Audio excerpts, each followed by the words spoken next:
Welcome to our panel on policy innovation for urban transitions, regulatory frameworks and incentives for sustainable development. It's my pleasure to moderate this discussion. Our focus today is how research can move from insight to policy impact. We will explore, we only have 50 minutes or so for this, but we will try our best. We will explore how scientific evidence and design research can shape planning codes and governance models. We will also look at the value of policy sandboxes for experimentation and learning. And last but not least, we will discuss how global research and networks translate into local policy impact and the role of institutions like the Future Cities Laboratory Global as translators, conveners, and catalysts for such transformations. So thank you all for your earlier presentations and for sharing such valuable perspectives. Let's now turn to the discussion. Li Min, your work at CLC focuses precisely on bridging research and policy. How can pathways from scientific evidence and design research more effectively shape planning, codes, governance models in Singapore? Thank you, Thomas.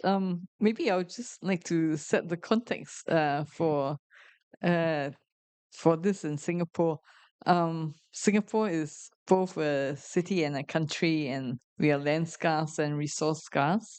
And we have to perform both as a city and a state. So, in a way, what CLC has developed, the livability framework, talks about the need to balance the outcomes for livability, precisely, a high quality of life, sustainable environment, and a competitive economy. And to maintain this delicate balance, we need to develop systems.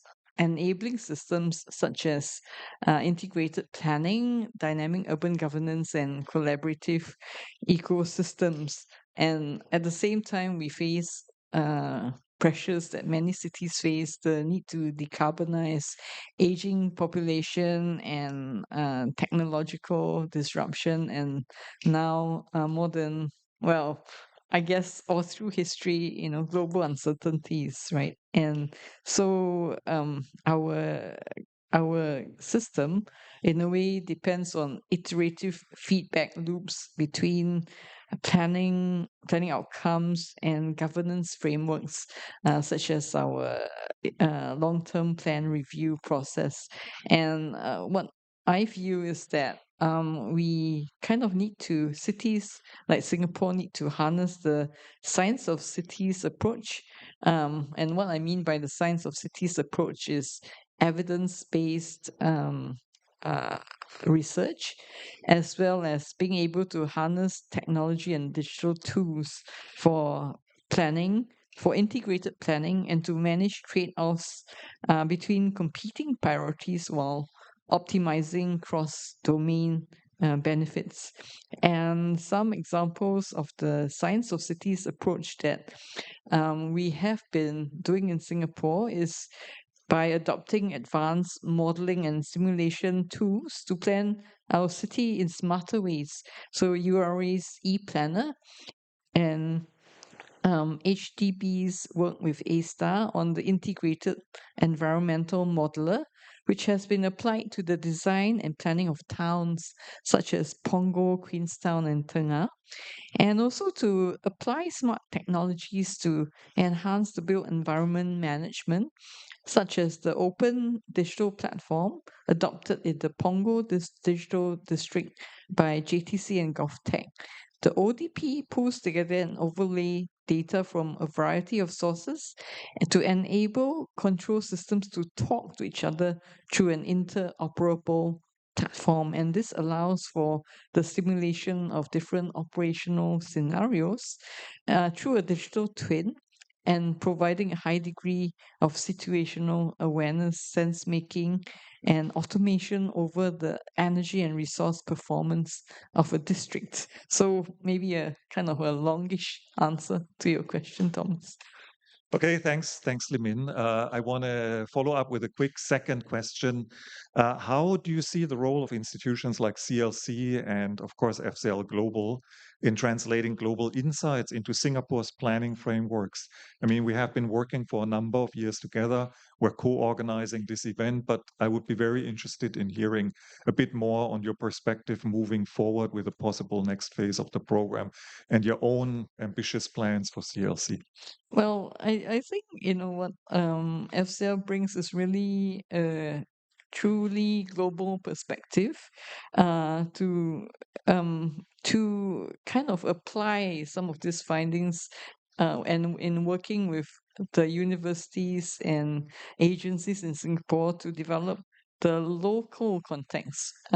What Professor Goldsmith talked about, like the contextualization of problems is very important.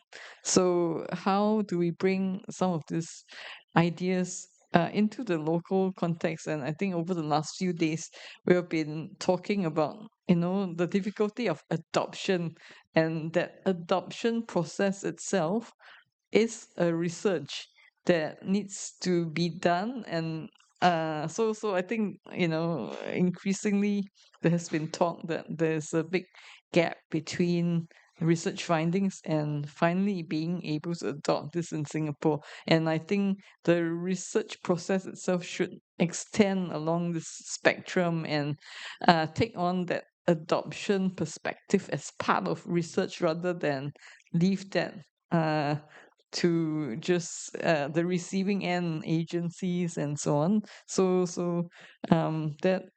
That is a lesson we have learned over time. And another role I thought institutions such as Create and FCL could really help in is to develop this community of practice. So not just talk about this, but really conduct workshops and you know to create this ecosystem of research, upskilling capabilities and capacities, not just among the research community, but also to involve the public sector agents, right, within this capability building, so that we can create a well-functioning research ecosystem and community of practice. Thank you, Limin. Stephen, your career has spanned both government leadership and academic innovation. First question for you. At Data Smart City Solutions, you have translated very complex research into actionable insights for local officials. You shared some examples in your talk. What practices have proven most effective to ensure research informs policymaking and design decisions? I'm not sure any practice has ensured that, but let me react generally. So I'm in the Bloomberg Center for Cities at Harvard, and the theory of that center is that there's expertise in academic disciplines throughout the university, and that our purpose is to bring those to bear on cities, right? So first is that how do you integrate that data? Secondly, um, you can think about this in two different ways, or three different ways. One is that a fair amount of our work is on management and leadership, which is not the subject today. But if you don't have management and leadership, the data doesn't make any difference anyway. So, kind of how do you teach management and leadership, particularly evidence-based management and leadership? So that'd be second. So next, what I would say is there's a model that says, well, we're not sure what the answer is to this problem. We need to change our approach. And we sometimes call those executive sessions, where we bring together folks over a 2 or 3 year period of time. So you have different disciplines, you have academics, you have different sets of practitioners, and you actually debate and evaluate what an answer might be. So that's more seeking an answer. Then the next level would be, okay, we think we know some answers. How do we cause those to actually be adopted in cities? And that looks a little bit like the following. We'll bring the experts in, we'll nominate 3 or 4 cities to be pilot cities to do the project. We will try to raise the money to put data fellows in the cities to advance the data capabilities of the cities.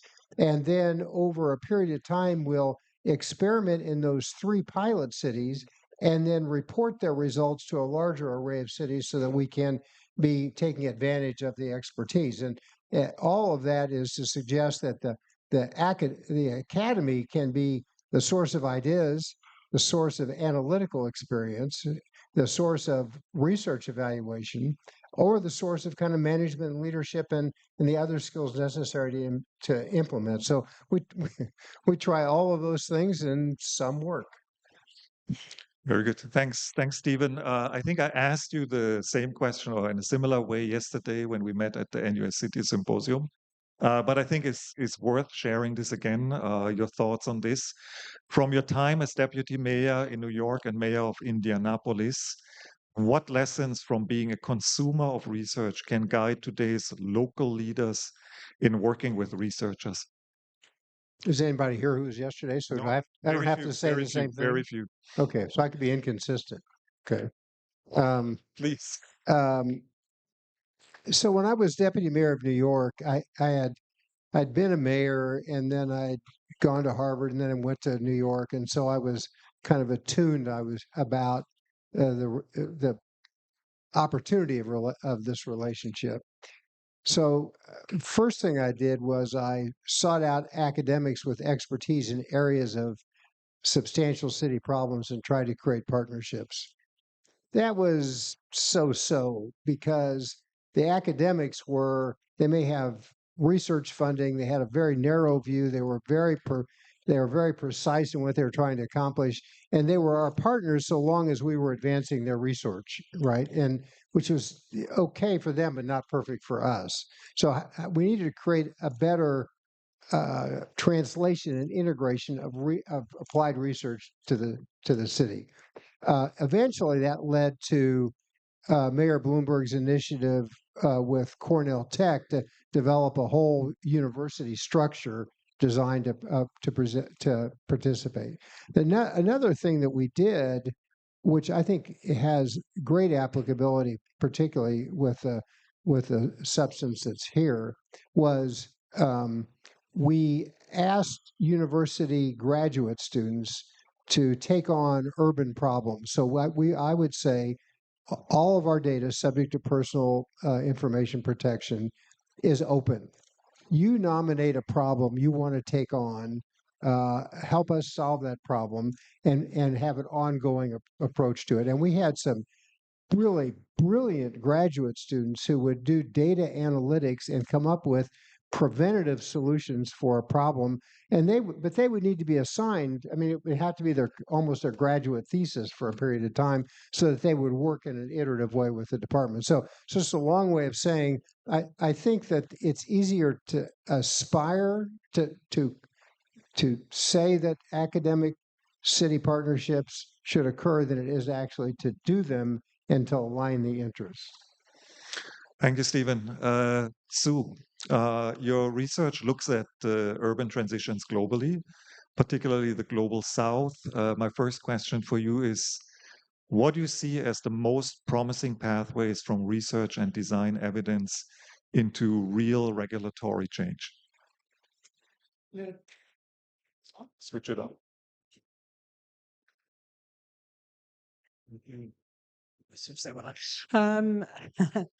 We've got to swap ideas as well as material resources in order to address the challenges of the global south. And it is actually interesting because Stephen's involved in a particular program at Harvard, and I'm involved in the African Centre for Cities, where there's a very similar, well, it is the same program doing the same things. And one of the bits in the book I was telling you about is it's called How Do You Work with a Deleted Future? In other words, what do you do when you're talking to a mayor who has no resources, in a war-torn conflict, context with very little infrastructure, with a bulging youth population and unemployment, and you have to come up with a set of solutions, and you go to the textbooks and there are none. And I think what we have to recognize is that there are some very generic ways that science policy interfaces work. And I really like what Stephen just gave as the example of ensuring that we're getting the youngest and the brightest people to come up with solutions based on the information that we have and to identify some of those solutions. And it seems to me that that's one of the really critical things that has to happen. It's not just that the university works with the practice community. There's a critical interloper, and that is the emerging professional, the emerging researcher, and the student. And the reason that those people are so important is probably because they're the smartest, they're the most up to date and the most in touch, but it's also their future. It's their city. And so for me, one of the things that research processes tend to the metrics that we use to assess research, maybe this is a point for how we think about these things, are quite often about what changed in the city, instead of saying what changed in the cohort that we are training, what changed in the kinds of people that we are producing. And that's why, for me, one of the things that these structures that we're able to pull together, which we call research policy interfaces, is that they are incubators of the future.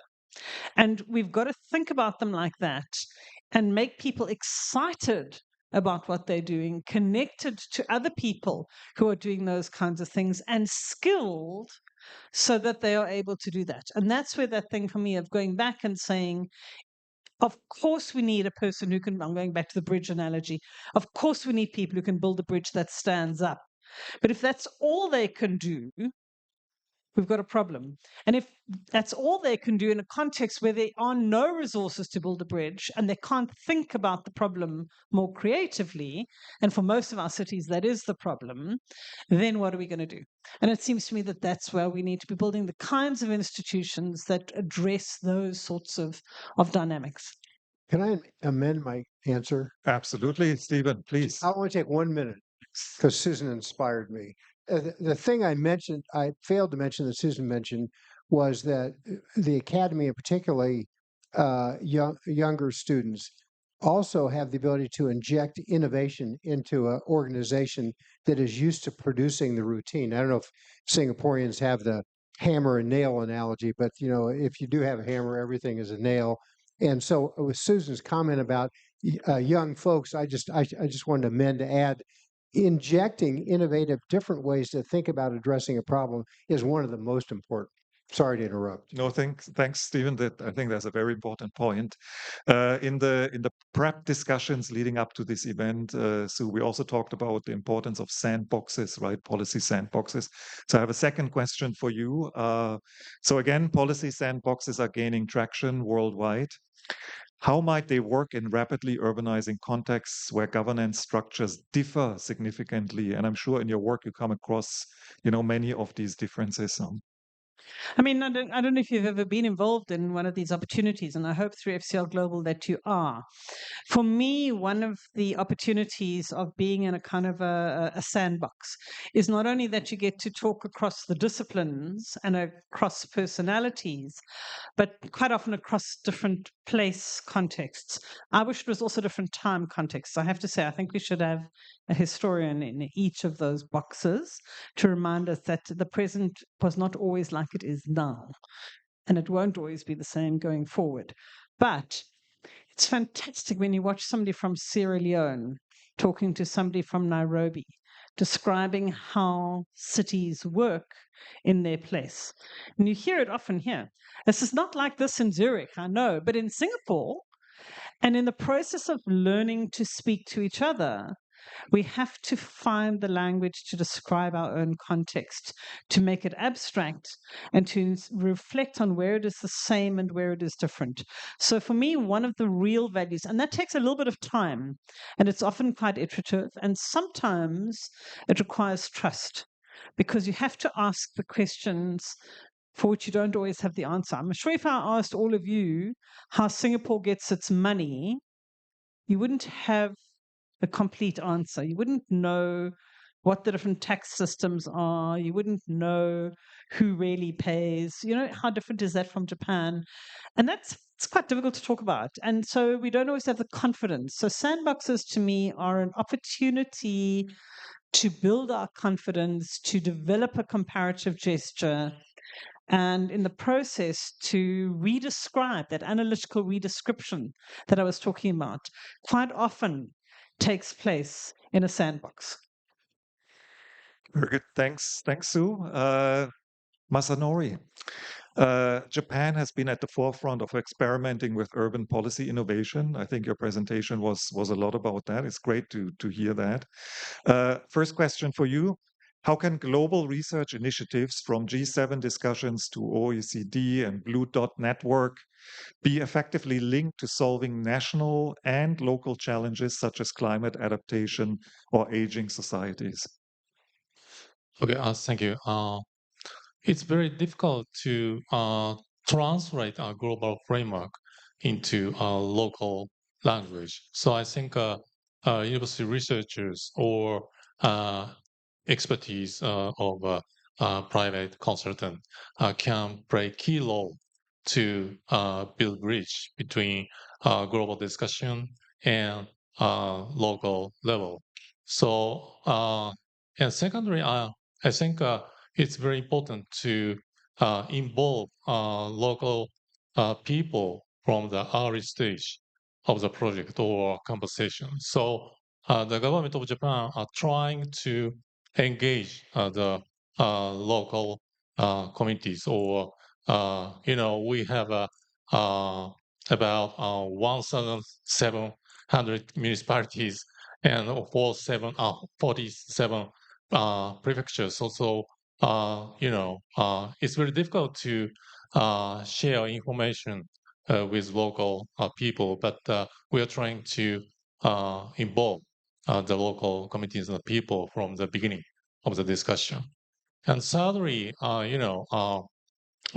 disparities between major cities and rural areas becoming serious issues in Japan. So people who live in big cities like Tokyo and Osaka can easily access the information or international conversation like this kind of symposium.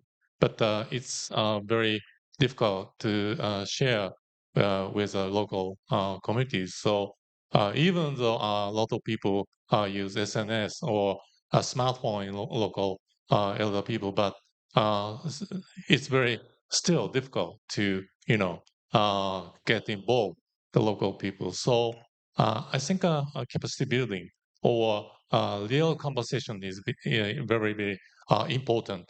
So actually we're opening a lot of webinar led by the government, but I think communication by using this kind of symposium is really important to share and promote understanding and with local communities.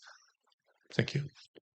So, So, Matt, want to respond to this? I Yes. just wanted to add to that. I mean, I think for me, what's been so important about countries like Japan taking the leadership, and Japan's not alone in this, but in taking a leadership role in the multilateral system through things like the G7 and the OECD and the SDGs, has been that it's created not just opportunities for building a global consensus, but it has created pathways to scale those sandboxes. And if you were to trace, maybe a PhD or student will do it one day, if you were to trace the people who've landed up in influential positions of soft power around the question of cities, I think what you'll discover is that quite a lot of them have come through a local sandbox, a comparative project like FCL Global, have got involved in these larger kinds of processes like the urban working group of the G7 or the SDGs. And that's really, really important in shifting the overarching narrative about what we want and what we imagine. So yeah, just to reinforce how important I think it is. And not just for those world leaders. I mean, if you were to take the African case and look at the mobilizing that's been enabled through piggybacking on some of those interventions, where mayors meet, where there is a possibility for discussion, it's really, really formative. Thanks, Sue. I think we can come back to some of these points later in the discussion. But before we do that, I have a second question for Masanori. You showed very nicely in some of your slides green infrastructure, which is, of course, a topic I'm also personally very interested in. What role do researchers play in advancing nature-based solutions, and what practical challenges remain from your experience? Thank you. As I said, we are promoting a green infrastructure project by public-private partnership system, and I think that researchers, university researchers, and academic experts can contribute to find scientific evidence or deliver ideal evaluation tools to the local communities. There are a lot of a small green infrastructure project led by local government, but they are facing with several issues like they don't uh, find the solution, or they don't find the evaluation system, but researchers and experts can support by using the theory, or the use of data. So we are supporting the creating the collaboration system among expertise, researchers, and the local government. Yeah. Thank you, Masanori. I wanna stay on the topic of sandboxes for just a few minutes. Limin, CLC has also been involved in experimental spaces for policy learning. Could you share your thoughts on the value of policy sandboxes for urban innovation? Thank you for that. I actually want to say that sandboxes are not just the purview of government, and I think there have been excellent sandboxes that have been pioneered. For example, I see Kipo sitting there. The College of Design Engineering at NUS have actually been piloting a zero energy campus, starting with the design of one of the buildings. SDE4 was the first purpose-built zero energy building in Singapore that was completed in 2019. And I think Kipo shared with me that as of January 2020, it succeeded and exceeded in its net zero energy target, and has been able to supply surplus energy to the rest of the campus microgrid. And in so doing, several other buildings in the campus took on some of these strategies. And NUS is one of the leading examples of a kind of a district-led pathways towards decarbonization. And in many ways, this is led by university leadership rather than the government. So I think, if institutions like the universities and private sector are able to lead some of these sandboxes and be able to scale up, I think it's really powerful. As I mentioned earlier, this idea of the collaborative ecosystem, I think government cannot do this alone, and it really needs the efforts of research institutions like FCL, like the universities, like companies who are able to invest in um, for example, infrastructure for decarbonization, to be able to pilot this, together, and be able to, help the city as a whole, for example, reach its net zero targets. Thanks, Limin. I wanna touch on a totally different topic since I have all of you here, and I want to address that question first to Stephen. Building on your slides, how do you see tools like AI supporting cities not only in improving performance, but also in engaging communities? AI is a huge topic also here in Singapore for the universities. So to get your perspective on this would be incredibly helpful. Let me start by, thank you. Let me start by saying there's a whole issue of AI regulation. I'll let the other panelists handle it. Let me just talk about the use of AI. It's contrasted to the regulation of the AI. So we have a couple projects now that suggest, I'm old enough that I was around at the beginning of the open data movement. And that started with you'd put a PDF online and say your data was open, even though nobody could use it. Now we have massive amounts of data that are open, and the average community representative can't use it still because there's so much of it. So we've been looking at government performance measures, city performance measures, like what does a city evaluate in terms of performance? And then trying to use AI for two purposes. One is to say that inside the enterprise of government, more public servants should be able to use natural language to inquire about what's driving performance, like what is causing that problem to occur over and over again. So you can if you can be creative and iterative, you can ask. Secondly, though, the next part of the project will be to say how can we train community organizations to use generative AI to explore the data related to their community. So this massive open data, including data that is image data, right? That the community can say to the data, how do our trees compare to someone else's trees? How do our accidents compare? What's the reason we're having so many pedestrian problems at this, right? So that the ability of the community then to use generative AI to ask natural language questions of the data and then to explore the answers with the city, I think it's quite exciting, and we're in the early stages of it, but I view it as quite transformative. Thanks, Stephen. Can I direct the same question to Sue? You also had some mentioning of AI in your presentation. Yeah, look, I mean, I think there are enough people in the room and specialists who are going to work on this, on the detail of what AI can do and how it is embedded in the processes of running a city, and that's exciting. I'm not in that business, and I'm going to leave it to those people. What I am in the business of is trying to think about African cities.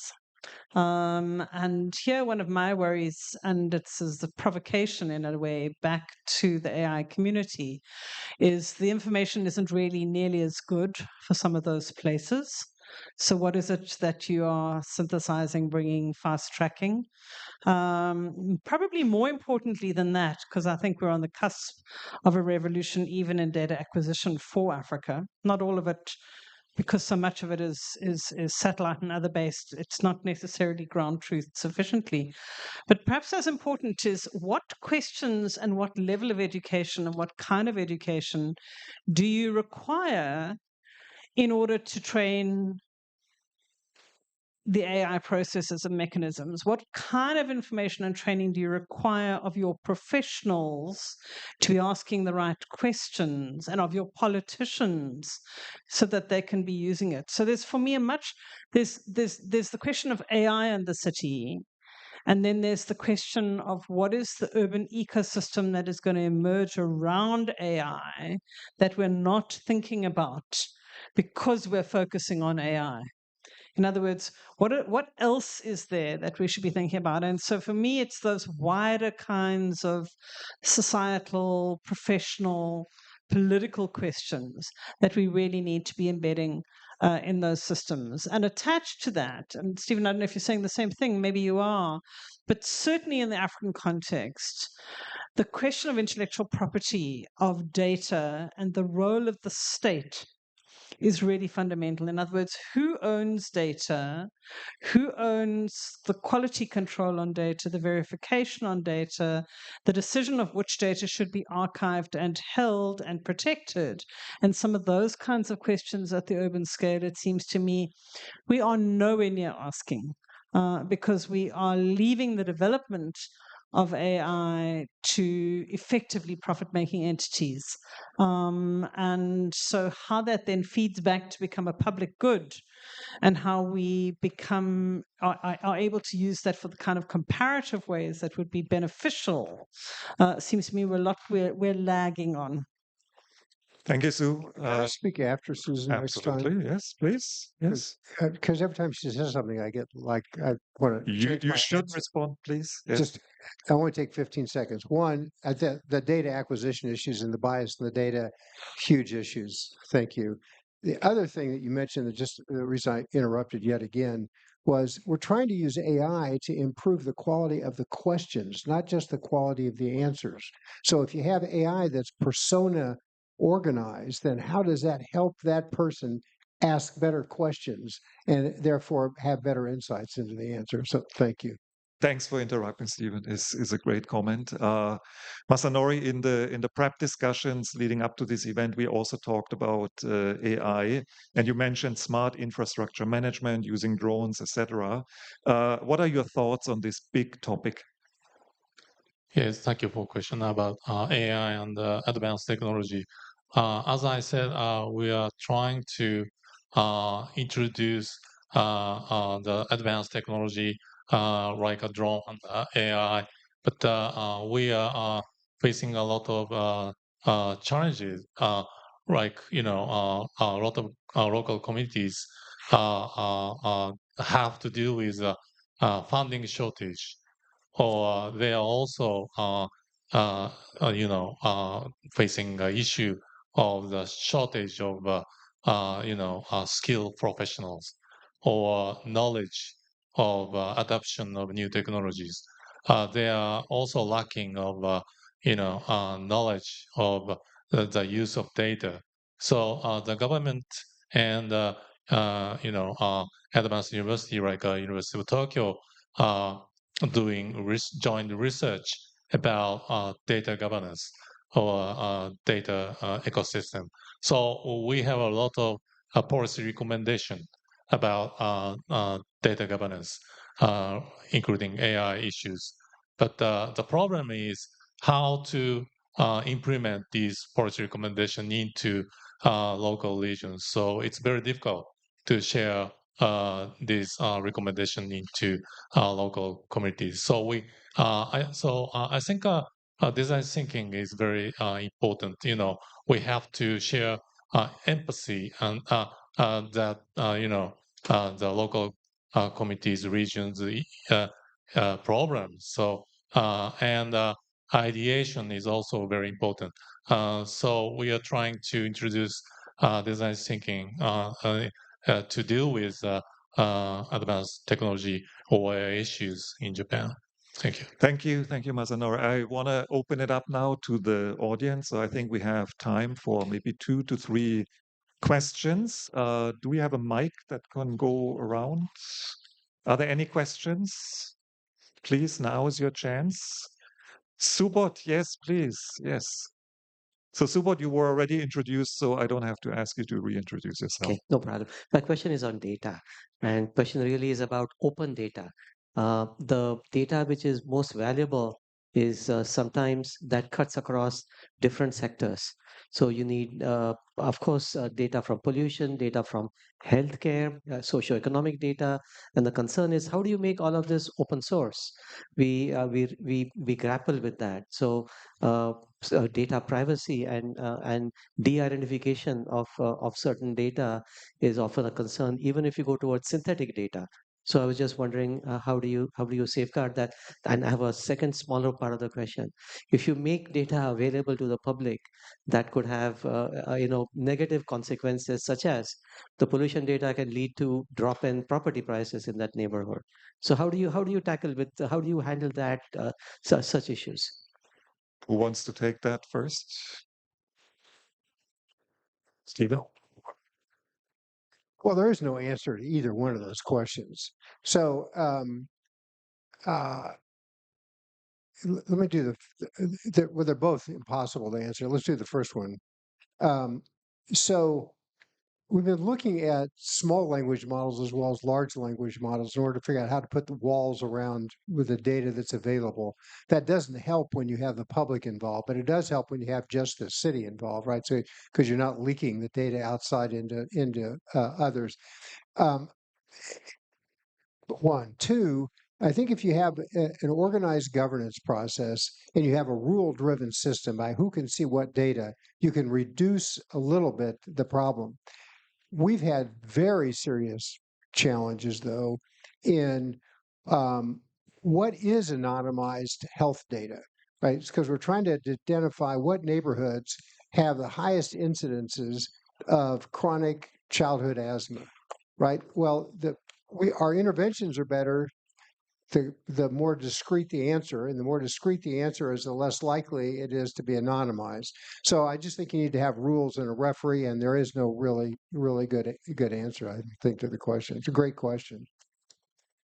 So, Yeah, I mean, I would just say there's a wider issue for me of ethics, because there are the technical questions on what is open data and what isn't.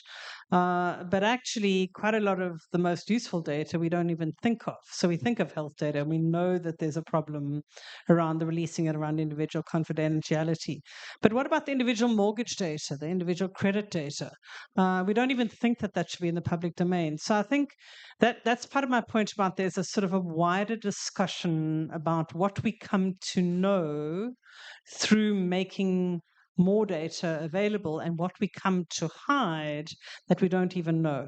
And so some critical reflection on that, as well as some technical discussion about making data interoperable, seems to me to be the way that we need to be going. It's a very slippery slope on the second question to say, well, we're going to open the data, but if it leads to a negative implication, then we're not going to make it open, right? And refereeing that is impossible, right? And in the U.S., the best example of that is, well, we understand crime data. We'll understand crime. We'll also drive down the property values of where the crime is. And so, but once you start saying, well, we're not going to let people see that, then it's hard to draw the line. thanks. Limin, Masanori, do you want to respond to these two questions actually by Subodh? Yeah, normal Japanese are very conservative, so it's very difficult to introduce a system and open data. So it takes time to uh, share pro and cons and of AI with people. But in Japan, we are actually setting a regulatory sandbox or super city district in a city of Tsukuba and the city of Osaka.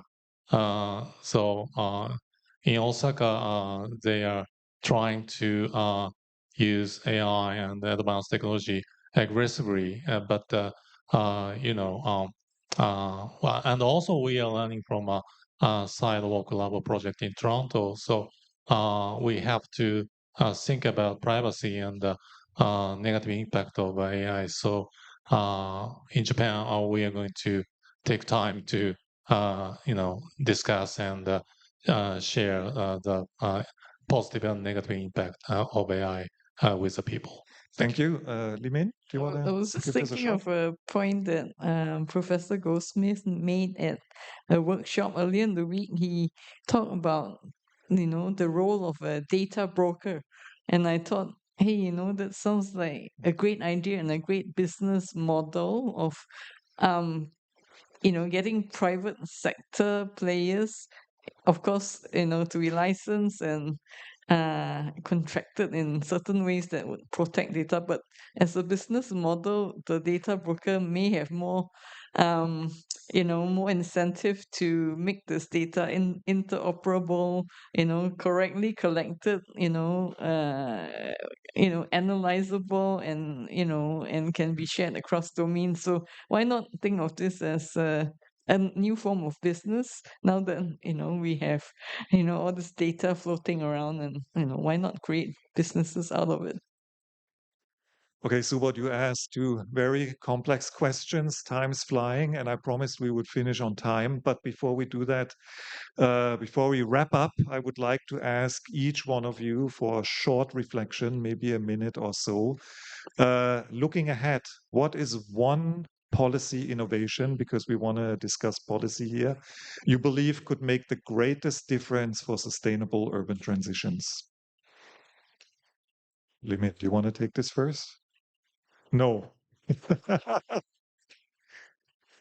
Stephen? No? Okay. No takers? Too loaded of a question? Should I'm happy to say one. That's for the all. audience. Yeah. I know you're going to say no too because it's so difficult and you don't want to be recorded on it. But I just come back to the title of the session about regulatory frameworks. And I think one of the things I would say is to keep regulatory frameworks at the forefront of our consciousness about the city, because quite often innovation takes place outside of regulation in the sense that it's new, it's innovative, and until it gets regulated, it isn't embedded in the everyday systems. And real innovation is not an individual case. Real innovation for sustainability takes place at scale in a city, across cities, and in the composite of cities. And that, to me, often only takes place when we find a regulatory register. You say that regulatory register to ensure that we've got it right. Thanks, Sue. So, Thomas, you should always answer before I do. So, I'm going to answer, but not on a policy implementation, on a governance implementation, good. right? Which is, for advanced civil service government, Singapore, UK, New York City, the processes of government are the enemies to this problem because they're hierarchical and they're very narrow, and there's a lot of command and control designed to make sure that government does the same thing every day in the same way. But the problems are big. And if you're going to have kind of big policy implementation, cross-sector, cross-agency, then you have to create a governance mechanism that's a system that addresses the system and not the activities. That would unlock more big policy innovation. Great, thanks. Masanori, any thoughts on this? Yes, thank you for asking about innovation. I think interdisciplinary approach is very important to promote innovation. In Japan, we have a lot of research center in my ministry. So, but as Professor Stefan said, we have to break through the sectorial administrative silos. So we have to, promote multi-stakeholder coalition to promote innovation. So, and today I found that FCL Global is a very key hub to promote innovation internationally. So I like to collaborate with FGL Global in the future, and I like to learn from you, all of you. So thank you very much. Well, thank you very much for this statement. Limin, last call. Okay, I think I want to go back to the livability framework because I think for a person in living in the city, everything, every system like transport, housing, affordability, municipal, access to water, energy, and so on. I mean, it impacts the same person, and a person perceives this not through silos. So I would just say that for any policy innovation, livability needs to be at the forefront. People need to be at the forefront of making these policies. So I think we shouldn't kind of get lost in too many ideas, but just to put people at the center of policies. Thank you very much to all of our panelists.